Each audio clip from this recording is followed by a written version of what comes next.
കായംകുളം നഗരത്തിൽ മണ്ഡലത്തിലെ LDF സ്ഥാനാർത്ഥി യു പ്രതിഭ വോട്ടർമാരെ നേരിട്ട് കണ്ട് വോട്ട് അഭ്യർത്ഥിക്കാനെത്തി. നഗരത്തിലെ വ്യാപാരികൾ, ഓട്ടോറിക്ഷ ഡ്രൈവർമാർ, വിവിധ ആവശ്യങ്ങൾക്കായി എത്തിയ പൊതുജനങ്ങൾ, വിദ്യാർത്ഥികൾ എന്നിവരെ കണ്ട് പ്രതിഭ വോട്ട് അഭ്യർത്ഥിച്ചു. കായംകുളം നഗരത്തിൽ മണ്ഡലത്തിലെ LDF സ്ഥാനാർത്ഥി യു പ്രതിഭ വോട്ടർമാരെ നേരിട്ട് കണ്ട് വോട്ട് അഭ്യർത്ഥിക്കാനെത്തി. നഗരത്തിലെ വ്യാപാരികൾ, ഓട്ടോറിക്ഷ ഡ്രൈവർമാർ, വിവിധ ആവശ്യങ്ങൾക്കായി എത്തിയ പൊതുജനങ്ങൾ, വിദ്യാർത്ഥികൾ എന്നിവരെ കണ്ട് പ്രതിഭ വോട്ട് അഭ്യർത്ഥിച്ചു.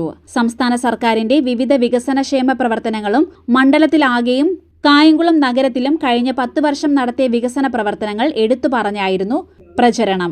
ആവേശകരമായിട്ടുള്ള പ്രതികരണമാണ് ലഭിച്ചുകൊണ്ടിരിക്കുന്നത്. തീർച്ചയായിട്ടും കായംകുളം പട്ടണത്തിന്റെ അടിസ്ഥാന സൗകര്യ വികസനം അത് ഞങ്ങൾ ഒരുവിധം നന്നായി തന്നെ, പട്ടണം മാത്രമല്ല 6 പഞ്ചായത്തും ഈ നഗരസഭ ഉൾപ്പെടുന്ന ഒരു വലിയ ഭൂപ്രദേശമാണ്. വളരെ സിസ്റ്റമാറ്റിക് ആയിട്ട് നിന്ന് ഓരോ കാര്യങ്ങളും ചെയ്തിട്ടാണ് ഇത്ര വലിയൊരു മാറ്റം ഈ മണ്ഡലത്തിൽ കൊണ്ടുവരാനായിട്ട് കഴിഞ്ഞത്. ഇപ്പം ഞങ്ങൾക്ക് പറയാം, ഇപ്പോൾ ഇവിടെ റോഡ് ഷോ ഒക്കെ എല്ലാ രാഷ്ട്രീയ പാർട്ടി നടത്തുമ്പോൾ ഞങ്ങൾ പറയും, എല്ലാവർക്കും വാഹനം നന്നായി എളുപ്പത്തിൽ ഓടിച്ചു പോകാൻ കഴിയുന്ന റോഡുകളാണ് പ്രധാനപ്പെട്ട റോഡുകളെല്ലാം, പാലങ്ങൾ. ഒരു ബ്ലോക്കും ഇല്ലാതെ എല്ലായിടവും റോഡ് ഷോ ഒക്കെ എല്ലാവർക്കും നടത്താൻ പറ്റും. അത് തന്നെയാണ് ഏറ്റവും വലിയ മാറ്റം. പോയി.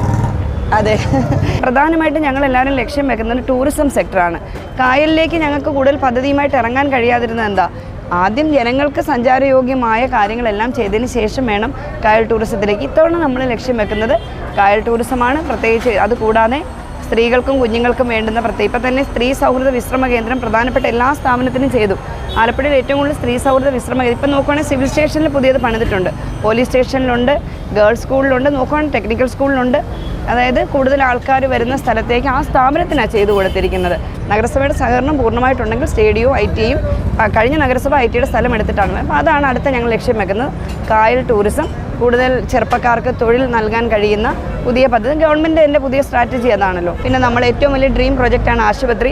ചിലർ പറയുന്നുള്ളത് ഒരു താമസവും ഇല്ല, നന്നായി കൺസ്ട്രക്ഷൻ നടന്നുകൊണ്ടിരിക്കുകയാണ്. 48 കോടിയുടെ കെട്ടിടമാണ്, മാസങ്ങൾക്കും പൂർത്തിയാകും. തിയേറ്ററിൻ്റെ ചില പ്രയാസങ്ങൾ ഉണ്ടായിരുന്നു. അത് ഞങ്ങളുടെ ആരുടെയും മിസ്റ്റേക്ക് അല്ല, ജനങ്ങൾ അറിയേണ്ടതാണ്. എടുത്ത കോൺട്രാക്ടറുടെ ധനപരമായ ഒരു പ്രതിസന്ധി കോൺട്രാക്ടർക്ക് ഉണ്ടായതുകൊണ്ടാണ്. ഏകദേശം ഒരു 65% വർക്ക് തീർന്നു കിടക്കാണ്, ബാക്കി പൂർത്തിയാക്കാൻ കഴിയും. ഞങ്ങൾ എല്ലാ അഭിമാനത്തോടെ പറയുന്നൊരു കാര്യമാണ്, വികസനവും ക്ഷേമവും ചെയ്യുന്നതോടൊപ്പം ഏറ്റവും കാരുണ്യമുള്ളൊരു പ്രവർത്തനത്തിന് കായംകുളത്തെ ഞങ്ങൾക്ക് എല്ലാവർക്കും കൂടി നേതൃത്വം കൊടുക്കാൻ കഴിഞ്ഞിട്ടുണ്ട്. എല്ലാവരും അതിൽ പങ്കാളികളാവുകയാണ്. രോഗം മൂലം വിഷമം അനുഭവിക്കുന്ന മനുഷ്യർക്ക് ചികിത്സാ സഹായം ഇനത്തിൽ 23 കോടി രൂപ ഈ മണ്ഡലത്തിൽ വാങ്ങി നൽകിയിട്ടുണ്ട്. 22,000-ൽ പരം മനുഷ്യരുടെ ജീവിതത്തിൽ ചെറുതും വലുതുമായ ആശ്വാസം കൊടുക്കാൻ ഞങ്ങൾക്ക് കഴിഞ്ഞിട്ടുണ്ട്. അതൊക്കെ അത്യന്തം നമ്മൾ പ്രത്യേക തരത്തിൽ ഹാർഡ് വർക്ക് ചെയ്യുന്നതുകൊണ്ടാണ്.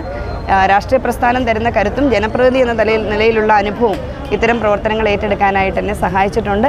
അതെല്ലാം ഇനിയും നമുക്ക് തുടരേണ്ടതായിട്ടുണ്ട്. കേരളത്തിലെ ഏറ്റവും മികച്ച നിയമസഭാ മണ്ഡലങ്ങളിലെ ഇപ്പം തന്നെ നല്ല മണ്ഡലങ്ങളിലൊന്നാണ്. ഇതിനേക്കാൾ മികച്ച നിയമസഭാ മണ്ഡലമായി ഇനിയും മാറ്റാൻ കഴിയും. LDF നേതാക്കൾ, നഗരസഭയിലെ LDF കൗൺസിലർമാർ എന്നിവർ ഒപ്പമുണ്ടായിരുന്നു. CDNet news, Kayamkulam.